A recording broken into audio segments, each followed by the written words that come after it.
السلام علیکم ورحمۃ اللہ وبرکاتہ نحمدہ ونصلی علی رسولہ الکریم اما بعد. دعوت و تبلیغ کی آج ہماری کلاس نمبر 64 ہے، جس کے اندر ٹاپک آپ کے سامنے چل رہا ہے نماز کا. آج کا ہمارا ٹاپک ہے تراویح اور سفر کی نماز. انشاءاللہ ان دو ٹاپکس کو آپ کے سامنے آج میں کلیئر کروں گا. سب سے پہلی چیز، تراویح کسے کہا جاتا ہے؟ تو تراویح تہجد کو کہا جاتا ہے، یعنی وہ نماز جو رات کے تیسرے پہر میں پڑھی جاتی ہے، وہ نماز جو رات کے تیسرے پہر میں پڑھی جاتی ہے اور رمضان میں عشاء کے فوراً بعد پڑھی جاتی ہے، اسے تراویح کہا جاتا ہے. کیونکہ کئی لوگ اس سلسلے کے اندر اس لیے بھی کنفیوز ہوتے ہیں کہ وہ یہ سمجھتے ہیں کہ تراویح الگ نماز ہے اور تہجد الگ نماز ہے، جبکہ ایسا نہیں ہے. اگر آپ قرآن اور حدیث کو اٹھا کر دیکھیں تو قرآن کے اندر، احادیث کے اندر کہیں پر بھی الگ سے دو نمازوں کا تذکرہ موجود نہیں ہے. یہ ایک ہی نماز ہے جسے تراویح، جس کے نام میں آگے آپ کو بتا دوں گا. تو پہلے آپ تعریف لکھ لیجئے کہ تراویح کسے کہتے ہیں یا تہجد کسے کہتے ہیں. تو وہ نماز جو رات کے تیسرے پہر میں پڑھی جاتی ہے اور رمضان میں عشاء کے فوراً بعد پڑھی جاتی ہے، اسے تراویح کہا جاتا ہے. تراویح کے دوسرے نام آپ لکھ لیجئے کیا کیا ہے.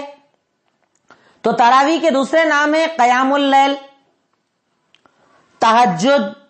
یہ سب ایک ہی نماز کے نام ہیں. آپ اسے قیام اللیل کہیں، آپ تہجد کہیں یا آپ تراویح کہیں. چونکہ تراویح اسپیشل یوز کیا جاتا ہے رمضان میں پڑھی جانے والی نماز کے لیے، اور عام طور پر جب ہم اس نماز کو پڑھتے ہیں تو ہم اسے تہجد کہتے ہیں.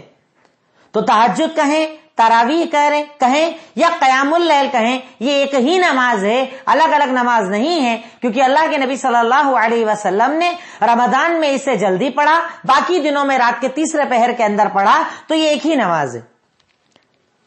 اب اگلا پوائنٹ یہ ہے کہ تہجد، قیام اللیل کی فضیلت کیا ہے، یعنی اس نماز کی فضیلت کیا ہے. تو اس نماز کی بہت زیادہ فضیلتیں ہیں، اور میں اس میں سے کچھ آج آپ کے سامنے ذکر بھی کروں گا. کیونکہ ہمیں دن میں اگر 5 وقت کی آپ اور ہم نماز پڑھتے ہیں تو ساتھ ہی ساتھ ہمیں رات کی نماز کا بھی اہتمام کرنا چاہیے. تہجد کا اہتمام کرنا، قیام اللیل، تہجد، رات کی اس نماز کو پڑھنا اپنے آپ میں بڑی افضل چیز ہے. آپ کی پریشانیاں، آپ کی تکلیف، آپ کی ضرورتیں، آپ کا ٹینشن، فکر، غم، چاہے جو ہو، رات میں اٹھ کر اگر آپ اللہ رب العالمین کے سامنے سچے دل کے ساتھ جھک کر اللہ تعالیٰ کے سامنے اپنی عاجزی، اپنی انکساری، اپنی ضرورتوں کو رکھو تو انشاءاللہ اللہ رب العالمین آپ کی ضرورتوں کو پورا کرے گا. یہ رات کی نماز بڑی قیمتی نماز ہوتی ہے. اللہ رب العالمین اس نماز کو بہت زیادہ پسند فرماتے ہیں، اور اللہ کے نبی صلی اللہ علیہ وسلم نے بھی اسے پسند فرمایا. تو اس کی کچھ فضیلتیں میں آپ کو بتاتا ہوں، رات میں نماز پڑھنے کی فضیلتیں کیا ہیں. نمبر 1، اللہ تعالیٰ کی شکر گزاری کا ذریعہ ہے.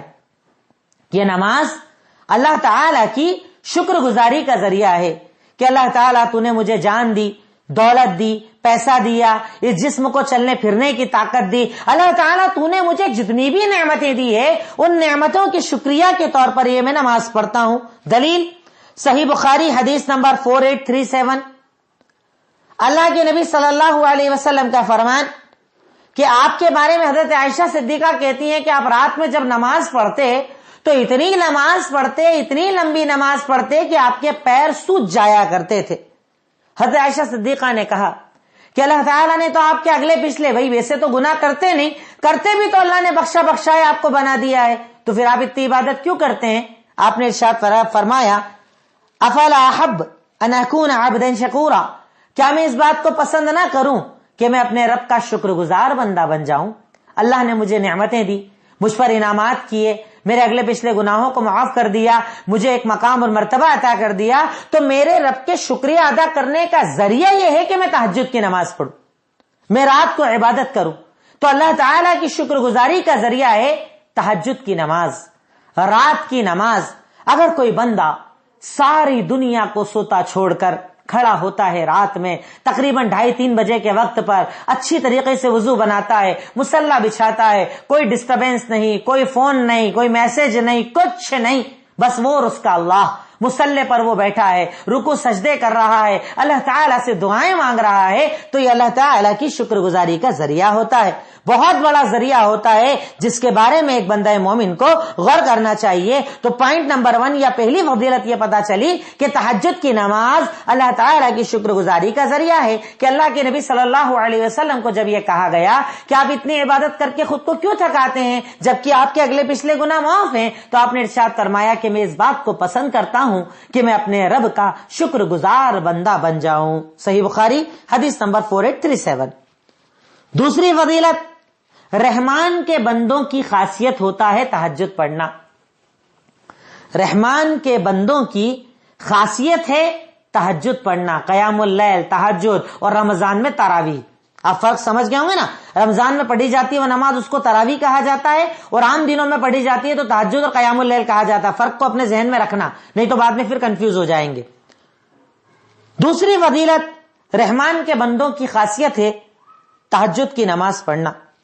سورہ فرقان آیت نمبر 63-64، اللہ تعالیٰ کا فرمان، وَعِبَادُ الرَّحْمَنِ الَّذِينَ يَمْشُونَ عَلَى الْأَرْضِ هَوْنًا وَإِذَا خَاطَبَهُمُ الْجَاهِلُونَ قَالُوا سَلَامًا۔ یقیناً رحمان کے بندے وہ زمین پر جب چلتے ہیں نرمی سے چلتے ہیں، جاہل جب ان سے بات کرتے ہیں سلام کر کے آگے بڑھ جاتے ہیں، جاہلوں سے بحث نہیں کرتے۔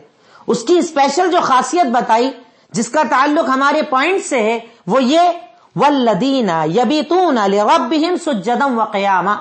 رحمان کے بندے وہ ہیں جو راتوں کو جاگتے ہیں رکوع اور سجدے کرتے ہوئے۔ اب راتوں کو جاگنے کا مطلب تہجد کی نماز۔ تو رحمان کے بندے وہ جو راتوں کو رکوع اور سجدے کرتے ہوئے جاگتے ہیں، مطلب تہجد کی نماز پڑھتے ہیں۔ یہ رحمان کے بندوں کی خاصیت ہے، اللہ کے اسپیشل بندوں کی خاصیت ہے۔ اور ایک بات یاد رکھیے گا کہ یہ تو اللہ کی توفیق ہے، ورنہ لوگوں کو فجر کی اللہ توفیق نہیں دیتا، وہ فجر ہی کی نماز نہیں پڑھ پاتے، تو یہ نماز پڑھنا تو بہت دور کی بات ہے۔ بھئی جو انسان فجر ہی کی نماز نہ پڑھے، اللہ تعالیٰ کے آگے فرض عبادت نہ کرے، تو نفل پڑھنا یا تہجد پڑھنا تو بہت بڑی بات ہے۔ لیکن اللہ رب العالمین جنہیں توفیق عطا کر دیتا ہے، اللہ تعالیٰ جنہیں توفیق دے دیتا ہے، یقیناً وہ اللہ تعالیٰ کی عبادت کرتے ہیں، راتوں کو جاگتے ہیں، اپنے مسئلے اللہ کے سامنے بتاتے ہیں، اور اللہ تعالیٰ ان کو ان کے مسئلوں کا حل عطا کر دیتا ہے۔ تیسری فضیلت، جنت میں داخلے کا ذریعہ ہے۔ دیکھیے کتنی پیاری پیاری فضیلتیں ہیں رات کی نماز کی۔ وہ عبادت ایک الگ ہی عبادت ہوتی ہے، وہ کر کے دیکھنا، آپ الگ ہی عبادت ہوتی ہے، ایک الگ ہی ماحول ہوتا ہے، ایک الگ ہی انداز ہوتا ہے اس کے اندر۔ کسی نماز میں وہ سسٹم آ ہی نہیں پاتا جو اللہ نے تہجد کے اندر عطا کیا، ایک الگ ہی سسٹم، الگ ہی مزہ آتا ہے اس کے اندر الحمدللہ جب بندہ اس کو پڑھتا ہے۔ جنت میں داخلے کا ذریعہ۔ دلیل سنن ترمذی حدیث نمبر 2485، اللہ کے نبی صلی اللہ علیہ وسلم نے ارشاد فرمایا، افشوا السلام، سلام کو عام کرو، یعنی سلام کرو لوگوں کو، وَاطْعِمُوا الطَّعَامَ، لوگوں کو کھانا کھلاؤ، وَصَلُّوا بِاللَّيْلِ وَالنَّاسُ نِيَامٌ، اور رات میں تب نماز پڑھو جب لوگ سو رہے ہوں۔ دیکھیے 3 عمل بتائیں، سلام کو عام کرو، لوگوں کو کھانا کھلاؤ، رات میں نماز تب پڑھو جب لوگ سو رہے ہوں، جنت میں آسانی سے چلے جاؤ۔ یعنی 3 عمل کرو اور آسانی سے جنت میں چلے جاؤ، بنا روک ٹوک، بنا پریشانی، بنا تکلیف، جنت میں ڈائریکٹ چلے جاؤ۔ یہ عمل کرو اور جنت میں چلے جاؤ۔ اللہ اکبر، ہمارا رب کیسا کریم ہے نا، کیسا رحیم ہے نا، کیسا عطا کرنے والا ہے نا، کہ بندہ مومن اگر اس کے آگے جھک جائے اور چھوٹے چھوٹے عمل بھی کرنے لگ جائے تو رب العالمین جنت کی بشارتیں عطا کر دیتا ہے، آسانی سے جنت میں داخلے کے ذریعے بنا دیتا ہے۔ نمبر 4، فرض نمازوں کے بعد سب سے افضل نماز تہجد کی نماز ہے۔ فرض نمازوں کے بعد سب سے افضل نماز تہجد کی نماز ہے۔ دلیل صحیح مسلم حدیث نمبر 1163، اللہ کے نبی صلی اللہ علیہ وسلم نے ارشاد فرمایا، افضل الصلاة بعد الفریضہ صلاۃ اللیل، فرض نمازوں کے بعد اگر سب سے افضل کوئی نماز ہے تو وہ رات کی نماز یعنی تہجد کی نماز۔ فرض نمازوں کے بعد اگر سب سے افضل کوئی نماز ہے تو وہ رات کی نماز مطلب تہجد۔ فرض کے بعد سب سے افضل کام ہے وہ. آپ کے ساری نفلی عبادتیں، آپ کے سارے نفلی اعمال، ان سب سے افضل اگر اللہ رب العالمین نے کسی چیز کو بتایا ہے تو وہ ہے رات کی نماز. اور آخری فضیلت جو میرے نزدیک سب سے اہم فضیلت ہے، اور اس کو سننے پڑھنے کے بعد دل ہونا چاہیے جاگنے کا، نیند کھلنا چاہیے بستروں پر، بنا موبائل کے خیال آنا چاہیے اللہ کا. واقعی اس فضیلت کو سننے کے بعد میں سمجھتا ہوں قیام اللیل تہجد کے بارے میں اگر اللہ کے نبی صلی اللہ علیہ وسلم یہ صرف ایک فرمان بتا دیتے نا تو جاگنے والے کے لیے کافی ہو جاتا. صرف ایک فرمان، ایک حدیث سنیے کیا ہے. صحیح بخاری حدیث نمبر 1145.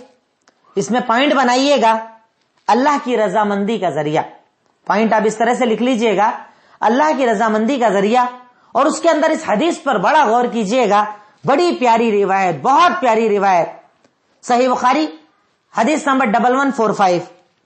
اللہ کے نبی صلی اللہ علیہ وسلم ارشاد فرماتے ہیں، ینزل ربنا تبارک و تعالی، ہمارا رب ہر رات جب تیسرا پہر آتا ہے تو آسمان دنیا پر نازل ہوتا ہے. اب کیسے نازل ہوتا ہے وہ اللہ بہتر جانتا ہے، آنے کا طریقہ اللہ بہتر جانتا ہے، نزول کیسے ہوتا ہے اللہ بہتر جانتا ہے، کیونکہ کیفیت ہم نہیں جانتے نا. ہمیں بولا اللہ نے اللہ سنتا ہے مطلب سنتا، بات ختم. کیسے سنتا ہم نہیں جانتے. اللہ دیکھتا مطلب دیکھتا ہے، کیسے دیکھتا ہم نہیں جانتے، کیونکہ اس کا دیکھنا انسانوں کے دیکھنے جیسا نہیں ہے. نعوذ باللہ، وہ ایسا دیکھتا ہے کہ وہ ہر چیز دیکھنے والا، ہر چیز سننے والا. تو اب نازل کیسے ہوتا ہے وہ ہم نہیں جانتے. حدیث میں اور فضیلت بتائی گئی، ہمارا رب ہر رات تیسرے پہر آسمان دنیا، یعنی جو دنیا والا آسمان اس پر نازل ہوتا ہے. اور جانتے ہیں کیا اعلان ہو رہا ہے؟ دیکھیے اعلان کتنا پیارا ہے. اللہ کیا کہتا ہے، من یدعونی فاستجب لہ، کون مجھ سے دعا مانگ رہا ہے میں اس کی دعا قبول کر لوں. من یسألنی فاعطیتہ، کون مجھ سے کوئی چیز مانگ رہا ہے میں اسے عطا کر دوں. من یستغفر لی فاغفر لہ، کون مجھ سے مغفرت کی دعا کر رہا ہے میں اس کی توبہ قبول کر لوں. اللہ اکبر، کیسا ہے میرا رب، کیا ہے اس کا کرم، کیا ہے اس کا انداز کہ وہ آسمان دنیا پر وہ وقت جس میں ہم سوئے پڑے ہیں، فجر کی نمازیں چھوڑ کر سوئے پڑے ہیں، اسپیشل ٹائم، اولاد نہیں ہوتی جاگ جاؤ، کاروبار نہیں چلتا جاگ جاؤ، پریشانیاں ہیں جاگ جاؤ، سکون نہیں ہے جاگ جاؤ، رشتوں کی تکلیف ہے جاگ جاؤ. جو مانگنا ہے، جو ڈیمانڈ ہے، جو سوال ہے، کیونکہ اللہ رب العالمین کے پاس تو کوئی باؤنڈریز نہیں ہے نا.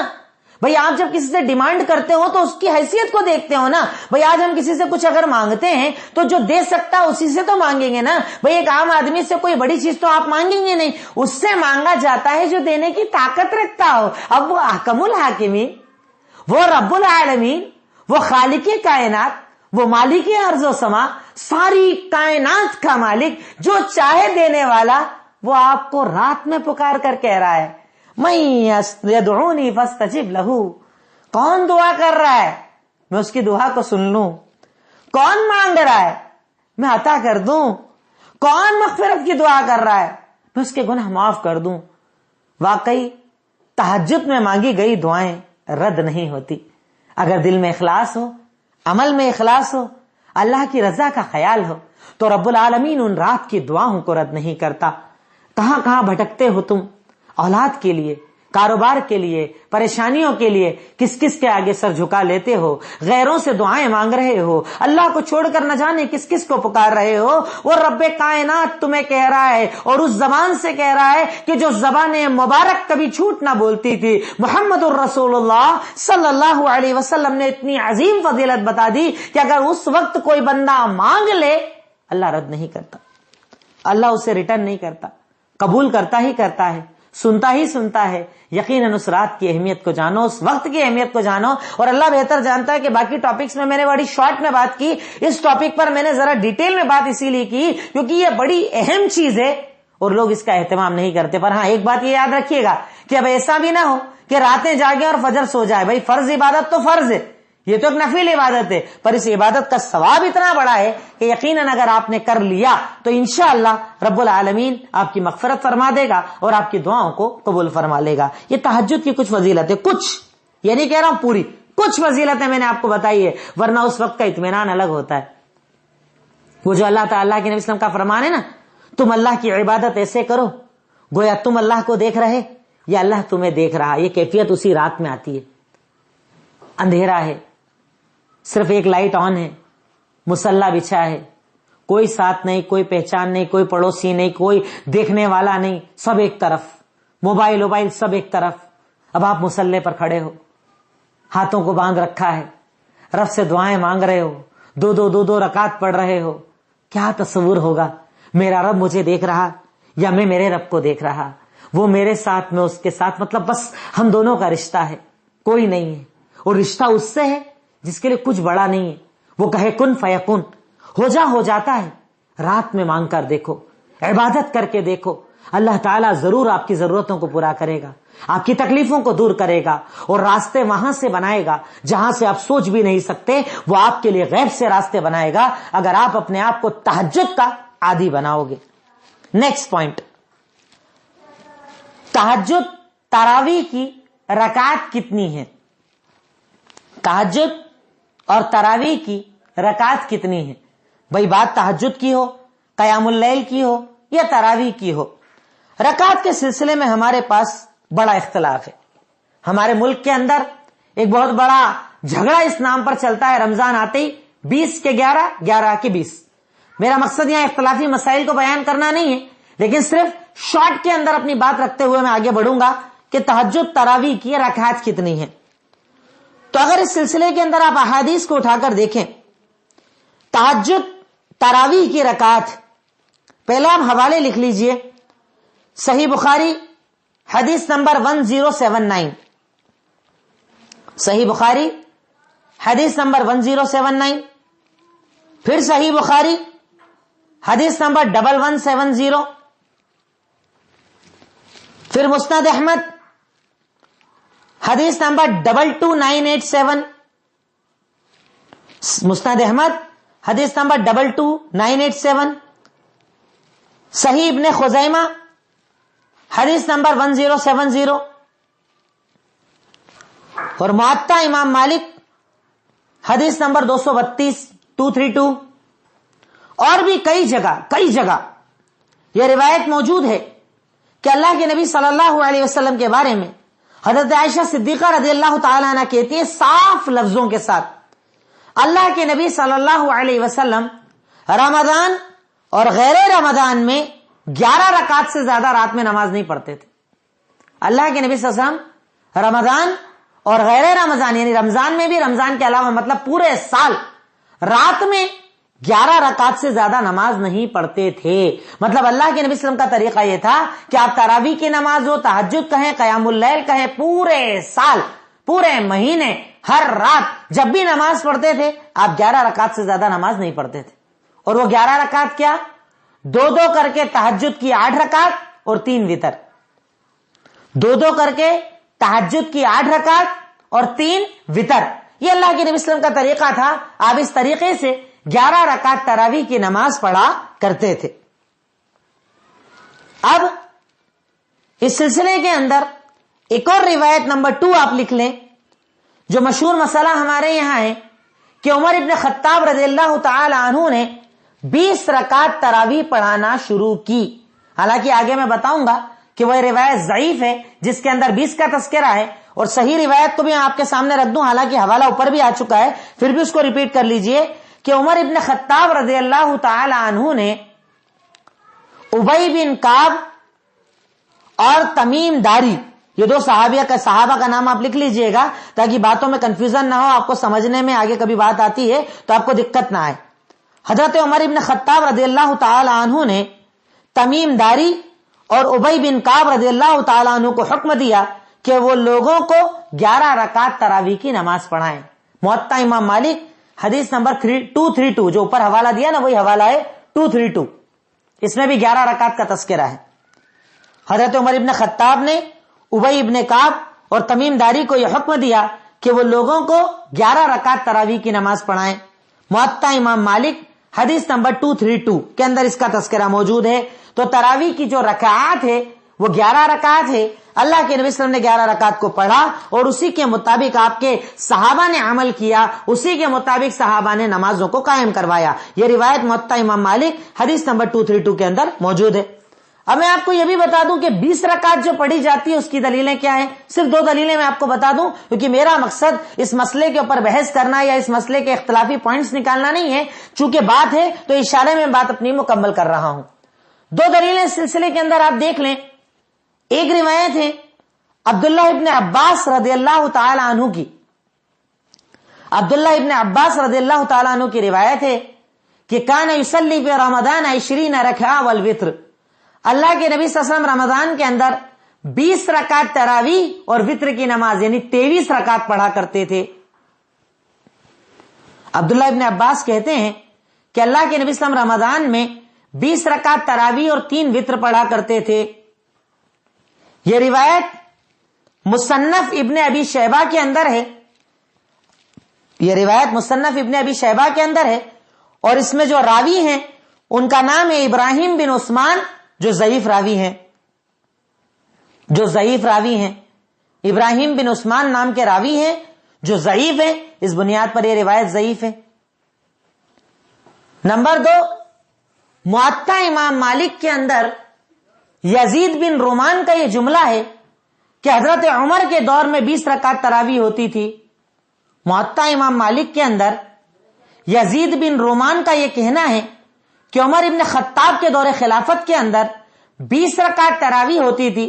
یہ موطا امام مالک کے اندر ضعیف روایت موجود ہے اور اسی موطا کی میں پیچھے آپ کو حوالہ دے چکا ہوں, حدیث نمبر 232, کہ عمر ابن خطاب نے 2 صحابہ کو حکم دیا کہ آپ لوگوں کو 11 رکعت تراویح کی نماز پڑھائیں. تو یہ 2 روایتیں ہیں بنیادی جو دلیلیں بتائی جاتی ہیں, اور بھی اس کے علاوہ کچھ دلیلیں ہیں جو ضعیف روایات ہیں اور جو تراویح کی, قیام اللیل کی, تہجد کی. سب سے پہلے جو میں نے آپ کو اسٹارٹنگ میں کہا نا کہ اپنے ذہن میں یہ بات رکھیں کہ تراویح کوئی الگ نماز نہیں ہے.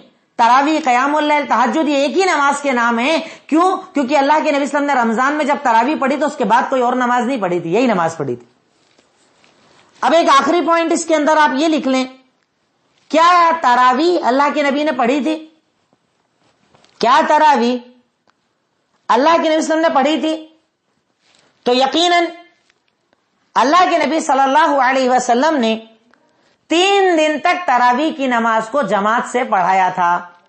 صحیح بخاری حدیث نمبر 1129. اللہ کے نبی صلی اللہ علیہ وسلم نے 3 دن تک تراویح کی نماز کو جماعت سے پڑھایا تھا. پر چوتھے دن جب بھیڑ بہت زیادہ بڑھ گئی, آپ باہر نہ آئے, صحابہ نے پوچھا جب صبح کہ آپ کیوں نہ آئے, تو کہا مجھے یہ لگا, مجھے یہ ڈر ہوا کہ تمہارے شوق کو دیکھ کر کہیں اللہ تم پر یہ نماز فرض نہ کر دے اور تم ادا نہ کر پاؤ اور گنہگار بن جاؤ, اس لیے میں نے یہ نماز تمہیں نہیں پڑھائی. یعنی 3 دن آپ نے عمل کر لیا, مطلب عمل ثابت ہو گیا. اب اگر کوئی کرے تو غلط نہیں ہے. کئی لوگ اس کو بھی بدعت بول دیتے کہ تراویح پڑھنا ہی بدعت ہے. کیوں بدعت ہے صاحب؟ اللہ کے نبی صلی اللہ علیہ وسلم نے عمل کیا, 3 دن تک پڑھائی اور پڑھانے کے بعد یہ بولا کہ تم پر فرض نہ ہو جائے, اس وجہ سے میں نہیں پڑھا رہا ہوں. تو فرض اللہ کے نبی پر ہو سکتی تھی, بعد میں تھوڑی ہو سکتی تھی. اس لیے باقاعدہ اس نماز کو ادا کیا جاتا ہے. اور حوالہ میں نے آپ کو دے دیا کہ اللہ کے نبی صلی اللہ علیہ وسلم نے 3 دن تک اس نماز کو جماعت سے پڑھایا. صحیح بخاری حدیث نمبر 1129. پھر آپ نے کہا کہ میں تو چاہتا تھا پڑھانا, پر مجھے یہ ڈر لگا کہ کہیں یہ نماز تم پر فرض نہ ہو جائے اور تم پڑھ نہ پاؤ, اس لیے میں نے یہ نماز تمہیں صرف 3 دن پڑھائی, چوتھے دن یہ نماز نہیں پڑھائی. تو میں سمجھتا ہوں تراویح کے تعلق سے اب آپ کو فرق سمجھ میں آ گیا ہوگا کہ تراویح کہا جاتا ہے اسپیشل جو نماز رمضان میں ادا کی جاتی ہے اسے, اور عام دنوں میں جو پڑھتے ہیں اسے قیام اللیل اور تہجد کہا جاتا ہے. فرق صرف اتنا ہے کہ تراویح کو عشاء کے فوراً بعد پڑھا جاتا ہے اور تہجد کو رات کے تیسرے پہر میں پڑھا جاتا ہے. تراویح کو جو اس وقت پڑھا جاتا ہے اس کی بھی دلیلیں اللہ کے نبی صلی اللہ علیہ وسلم سے موجود ہے. یہی روایت اگر آپ چاہیں تو اس میں بھی وقت موجود ہے. ایک رات آپ نے شروعات میں پڑھی, ایک رات بیچ رات میں پڑھی اور ایک رات اخیر رات میں پڑھی. تینوں ٹائم آپ نے بتا دیے کہ تو تراویح کی نماز بھی ضروری نہیں کہ آپ عشاء بعد پڑھو, آپ لیٹ بھی پڑھ سکتے ہو. کبھی بھی پڑھ سکتے ہو, رات کو بھی پڑھ سکتے ہو, تاخیر سے بھی پڑھ سکتے ہو, کوئی حرج والی بات اس کے اندر نہیں ہے. تو تقریباً تراویح کے باب, قیام اللیل اور تہجد کے باب کے اندر جو روایتیں ہو سکتی تھی میں نے کلیئر کر دی کہ یہ 8 رکعت نماز ہے, 2 کر کے, 3 وتر ہے, 11 رکعت ہے جس سے ہمیں ادا کرنا چاہیے. اور اس کی اسپیشلی فضیلتیں میں نے آپ کو بتا دی تاکہ بات آپ کے ذہن میں رہے اور آپ اس نماز کا اہتمام کریں, اپنی ہر پریشانی کے لیے, ہر تکلیف کے لیے, استغفار کے لیے, معافی کے لیے اس نماز کو بہت زیادہ پڑھیے, اس کا اہتمام کیجئے کیونکہ یہ نماز بہت زیادہ افضل ہے, بہت زیادہ فائدے مند ہے. اس کے بعد نیکسٹ ٹاپک ہمارا ہے سفر کی نماز, جسے نماز قصر کہا جاتا ہے. نماز قصر کہا جاتا ہے یا سفر کی نماز بھی کہا جاتا ہے. آپ چاہیں جو ٹاپک لکھ لیں, انشاءاللہ شارٹ میں ٹاپک بھی میں آپ کے سامنے آج کلیئر کر دوں تو اس کے بعد والے سیشن کے اندر جمعہ, عید اور چاند گرہن, سورج گرہن کی نماز, استخارہ وغیرہ آپ کے سامنے آ جائے گا. میں چاہتا ہوں جتنی نمازیں ہیں ہم اس کو شارٹ میں ہی صحیح پر جان لیں تاکہ باتیں ذہن میں رہیں انشاءاللہ ہمارے. سفر کی نماز یا نماز قصر, پہلے اس کے بارے میں آپ لکھ لیں کہ قصر نماز کسے کہا جاتا ہے. تو جب انسان سفر کے اندر ہوتا ہے تو وہ ظہر عصر کو ملا کر 2 رکعت, مغرب عشاء کو ملا کر 3 اور فجر کی نماز کو اپنے وقت پر ادا کرتا ہے, اسے نماز قصر کہا جاتا ہے. سفر کے اندر انسان ظہر عصر ملا کر 2, مغرب عشاء ملا کر 3 اور فجر کو اپنے وقت پر ادا کرتا ہے, اس نماز کو نماز قصر یا نماز سفر کہا جاتا ہے. نماز قصر یا نماز سفر کہا جاتا ہے. اس کا اگلا پوائنٹ ہوگا سفر کی نماز کی رکعات کتنی ہے. سفر کی نماز کی رکعات کتنی ہیں, تعریف آپ نے لکھ لی, سفر کی نماز کسے کہتے ہیں یا قصر نماز کسے کہتے ہیں. اب نیکسٹ پوائنٹ ہے کہ سفر کی نماز کی رکعات کتنی ہوتی ہیں. تو سفر کی جو نماز ہوتی ہے اس کی رکعات اب آپ لکھ لیجئے. فجر میں 2 سنت 2 فرض, مطلب کچھ بھی چینج نہیں ہوتا, صرف 2 سنتیں ایسی ہیں جو سفر میں بھی پڑھنا پڑتی ہے, وہ میں آپ کو بتا رہا ہوں. 2 سنت 2 فرض. ظہر میں صرف 2 فرض, عصر میں 2 فرض, مغرب میں 3 فرض, عشاء میں 2 فرض 3 وتر. فجر میں 2 سنت 2 فرض, ظہر میں صرف 2 فرض, عصر میں 2 فرض, مغرب میں 3 فرض, عشاء میں 2 فرض اور 7 میں وتر. اب ان کو پڑھنے کا طریقہ کیا ہے, ان کو پڑھنے کا طریقہ کیا ہے, پہلے آپ اس کے حوالہ لکھ لیجئے, یہ 2 رکعت والا. صحیح بخاری حدیث نمبر 1090, صحیح بخاری حدیث نمبر 1090, صحیح مسلم 687, سنن نسائی 443. صحیح بخاری 1090, مسلم 687, نسائی 443. حضرت عائشہ صدیقہ کہتی ہیں کہ اول ما فرضت الصلاۃ رکعتان, الگ الگ الفاظ سے 3 روایتیں, میں ایک کو صرف بتا رہا ہوں آپ کے سامنے کہ سب سے پہلے جب نماز فرض کی گئی تب 2 رکعت تھی, پھر سفر کی نماز تو 2 رکعت رکھی اور گھر کی نماز کو پورا کر دیا گیا. یعنی اس کے اندر یہ بتایا گیا ہے کہ سفر کی نماز 2 رکعت ہوتی ہے. سب سے پہلے جو نماز فرض ہوئی وہ 2 رکعت تھی, پھر سفر کی نماز کو تو 2 رکھا پر گھر کی نماز کو پورا کر دیا گیا. اب اس نماز کو پڑھنے کا طریقہ کیا ہوتا ہے, اس نماز کو پڑھنے کا طریقہ کیا ہوتا ہے. تو اس نماز کو پڑھنے کا طریقہ یہ ہوتا ہے کہ فجر کو اپنے وقت پر ادا کیا جاتا ہے. ظہر عصر کو ملا کر یا تو ظہر کے وقت پڑھ لیا جائے یا عصر کے وقت پڑھ لیا جائے. فجر کو اپنے وقت پر پڑھا جاتا ہے, ظہر عصر کو یا تو ظہر کے وقت پڑھ لیا جائے یا عصر کے وقت پڑھ لیا جائے, اور مغرب عشاء کو یا تو مغرب کے وقت پڑھ لیا جائے یا عشاء کے وقت پڑھ لیا جائے. کبھی بھی پڑھ لیں کوئی دقت نہیں, ملا کر پڑھا جاتا ہے. فجر کو اپنے وقت پر پڑھا جاتا ہے, ظہر عصر کو ملا کر یا تو ظہر کے ٹائم پڑھیں یا عصر کے ٹائم پڑھیں, اور مغرب عشاء کو ملا کر یا تو مغرب کے ٹائم پڑھیں یا عشاء کے ٹائم پڑھیں، یعنی اس پورے ڈیوریشن کے اندر کبھی بھی آپ ادا کر سکتے ہیں. جیسے ظہر کا وقت ہوا 12:30 پونے 1 پر، تب سے لے کر 5:30 کے بیچ میں کبھی بھی آپ یہ 2 رکعت ملا کر 2 رکعت ملا کر ظہر اثر پڑھ سکتے ہو. مغرب کا وقت ہو رہا ہے پونے 6 پر، تب سے لے کر تقریباً 11:30 بجے تک جب تک عشاء کا وقت ہے کبھی بھی آپ مغرب عشاء کو ملا کر پڑھ سکتے ہو. یعنی یا تو شروعات والے وقت میں پڑھیں یا اینڈ والے وقت میں پڑھیں، پر 2 نمازوں کو آپ ملا کر پڑھ سکتے ہیں. کوئی حرج والی بات نہیں ہے، کیونکہ خود اللہ کے نبی صلی اللہ علیہ وسلم نے اس نماز کو اس طریقے سے پڑھ کر ہم کو بتایا. اس کی بھی دلیل لکھ لیں آپ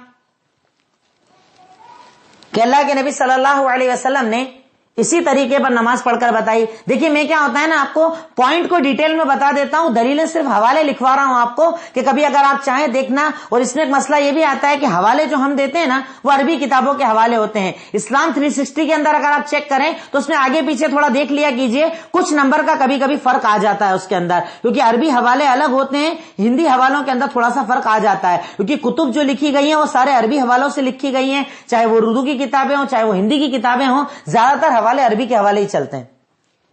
تو میں صرف پوائنٹ بتاتا ہوں اور حوالے آپ کو لکھوا دیتا ہوں. تو 2 نمازوں کو ملا کر پڑھا جائے گا. ظہر اثر کسی بھی وقت پڑھ لیں، ظہر کے ٹائم یا اثر کے ٹائم. مغرب عشاء کبھی بھی پڑھ لیں، مغرب کے ٹائم یا عشاء کے ٹائم، کوئی مسئلہ نہیں ہے. حوالہ لکھ لیجئے، صحیح بخاری حدیث نمبر 1042، صحیح مسلم 706 اور 705، 2 روایتیں صحیح مسلم کی جس میں ڈیٹیل سے بتایا گیا ہے کہ اللہ کے نبی صلی اللہ علیہ وسلم نے خود ظہر اثر کو کبھی ظہر کے ٹائم بھی پڑھا کبھی اثر کے ٹائم بھی پڑھا، مغرب عشاء کو مغرب کے ٹائم بھی پڑھا اور عشاء کے ٹائم بھی پڑھا، دونوں چیز ثابت ہے. صحیح بخاری حدیث نمبر 1042، صحیح مسلم میں 705 706 کہ اللہ کے نبی صلی اللہ علیہ وسلم نے دونوں وقتوں کے بیچ میں اس نماز کو ادا کیا. اب اگلا پوائنٹ یہ آتا ہے کہ اس میں سفر کی نماز میں کیا سنت نفل پڑھی جائے گی؟ سفر کی نماز میں کئی لوگ ہمارے ایسے بیوقوف ہوتے ہیں، قصر بھی پڑھتے ہیں اس کے بعد سنتیں پڑھتے رہتے ہیں. تو کیا سفر کی نماز میں سنتیں پڑھی جائیں گی؟ کلیئر حدیث ہے صحیح بخاری حدیث نمبر 1101، صحیح بخاری حدیث نمبر 1101، اللہ کے نبی صلی اللہ علیہ وسلم سفر میں جب نماز پڑھتے تو سنت نفل ادا نہیں کرتے تھے، صرف فرض پڑھتے تھے، سنت نفل ادا نہیں کرتے تھے. صحیح بخاری حدیث نمبر 1101، اللہ کے نبی صلی اللہ علیہ وسلم سنت نفل اس کے اندر کچھ نہیں پڑھتے تھے. فجر کے اندر 2 سنت 2 فرض پڑھ لی، کام ختم. ظہر کے اندر صرف 2 فرض، عصر کی 2 فرض، کام ختم. مغرب کے اندر 3 فرض، 2 عشاء کی فرض اور وتر، بات ختم. اس کے علاوہ کچھ نہیں پڑھتے تھے. اتنا کافی ہے. اور اللہ کے نبی صلی اللہ علیہ وسلم نے جو عمل بتا دیا اس سے آگے بڑھنا ایک مسلمان کے لیے جائز نہیں ہوتا ہے، کافی ہے اس کے لیے. اب اس کے بعد ایک پوائنٹ، کتنی دوری پر سفر کیا جائے تو آپ قصر نماز پڑھیں گے؟ بھئی کتنی گیپ ہونا چاہیے، کتنی دوری ہونا چاہیے سفر کی نماز؟ اب میں اس سلسلے میں آپ کو پہلے یہ بات کلیئر کر دوں کہ سفر کا مسئلہ ایک لوتا ایسا مسئلہ ہے جس کے اندر بہت زیادہ اختلاف، حدیثیں بہت زیادہ ہیں، آپس میں کہیں نہ کہیں ٹکراؤ نظر آتا ہے. سفر کے معاملے کے اندر کے سفر کتنے دن کا اور کتنی دوری کا، ان 2 معاملوں کے اندر بہت زیادہ اختلاف ہے، بہت زیادہ. تو میں اس لیے اس سلسلے کے اندر آپ کو صرف راجح قول بتاؤں گا جو زیادہ حدیثوں کے قریب نظر آتا ہے تاکہ آپ اس کے مطابق عمل کر سکیں. تو اب اس پوائنٹ کے اندر یہ پوائنٹ کہ کتنی دوری تک کے سفر کو سفر کہا جائے گا، تو ہر وہ جگہ جہاں تک جانے کو آپ کے یہاں سفر کہا جاتا ہے، جیسے آپ اندور میں رہتے ہو تو اگر دیواس تک جانے کو سفر کہا جاتا ہے تو آپ وہاں قصر کر سکتے ہو. سفر جس جگہ جانے کو سفر کہا جاتا ہے اس جگہ کو آپ قصر کر سکتے ہو. بعض لوگوں نے اس کی مقدار 75 کلومیٹر بھی رکھی ہے کہ اگر آپ کو 70-75 کلومیٹر اپنے گھر سے کہیں پر جانا ہے تو وہاں تک آپ قصر کر سکتے ہو. لیکن میں یہ کہتا ہوں کہ کلومیٹر کی قید لگانے کی بجائے جو اکثر مفتیان کا فتویٰ ہے، دکتور فضل الرحمان صاحب مدنی جو مالیگاؤں والے دکتور ہیں اور مہاراشٹر کے سب سے بڑے مفتی ہیں ابھی اس وقت، ان کا بھی یہی فتویٰ، اکثر علماء کرام کا یہی فتویٰ ہے کہ کلومیٹر کی قید نہ لگائی جائے. ہر وہ جگہ جہاں پر جانے کو آپ سفر کہتے ہیں تو وہاں پر آپ قصر کر سکتے ہیں. سفر کا جس جگہ جانے پر اطلاق ہوتا ہے، کہا جاتا ہے، وہاں پر آپ قصر کر سکتے ہیں. کلومیٹر کی قید لگانا صحیح نہیں ہے. تو وہ جگہ جہاں پر جانے کو آپ سفر کہتے ہیں، اگر آپ وہاں پر جا رہے ہیں اب آپ وہاں پر قصر نماز کر سکتے ہیں. لیکن اگر آپ اپنے گھر سے کہیں سفر پر جا رہے ہو تو آپ نے جیسے ہی سفر شروع کیا آپ قصر کر سکتے ہو. مطلب جیسے آپ نے اسٹارٹ کیا، اندور سے آپ نکل گئے سفر میں، تو ضروری نہیں ہے کہ وہاں پہنچنے کے بعد قصر کرنا ہے. اب آپ راستے میں نکل چکے ہو تو آپ قصر کر سکتے ہو. یہ پوائنٹ کو سمجھنا آپ، کیونکہ اس میں بھی لوگ کنفیوز ہوتے ہیں کہ بھئی سفر پہ تو جا رہے ہیں پر سفر پہ جب پہنچیں گے تب قصر کریں گے، راستے میں نہیں کریں گے. ایسا نہیں ہے. اب آپ سفر پر نکل گئے تو سفر پر نکل گئے تو آپ کو قصر کرنی ہے، اور اس کی دلیل بھی ہے. صحیح بخاری حدیث نمبر 1089. اللہ کے نبی صلی اللہ علیہ وسلم مدینہ سے سفر پر نکلے تو ذوالحلیفہ نام کی جب جگہ پر پہنچے، جو آپ کے گھر سے حد مان لیں تو تقریباً 20 کلومیٹر ہوگا، تقریباً 20 کلومیٹر کے سمتنگ ہوگا یا کچھ اس کے آس پاس ہوگا. اتنی دور جا کر بھی آپ نے قصر شروع کر دی تھی، یعنی نکلے سفر پر قصر شروع ہو جائے گی آپ کی. صحیح بخاری حدیث نمبر 1089 کہ اللہ کے نبی صلی اللہ علیہ وسلم مدینہ سے جب سفر پر نکلے تو آپ نے ذوالحلیفہ کے مقام پر قصر نماز پڑھی. ذوالحلیفہ کے مقام پر قصر نماز ادا کی. تو سفر شروع ہوتے ہی قصر شروع ہو جائے گی. آپ راستے میں بھی ہو آپ قصر نماز پڑھو گے، کوئی مسئلہ نہیں. جمع کر کے پڑھو گے، کوئی مسئلہ نہیں. اب اگلا پوائنٹ، کتنے دن تک قصر کی جائے گی؟ میں نے آپ کو پہلے ہی بتا دیا کہ اس میں بہت اختلاف ہے، بہت اختلاف. میں صرف راجح قول آپ کو بتا رہا ہوں جو سب سے زیادہ دلیلوں کے قریب نظر آتا ہے. تو کتنے دن تک قصر کی جائے گی؟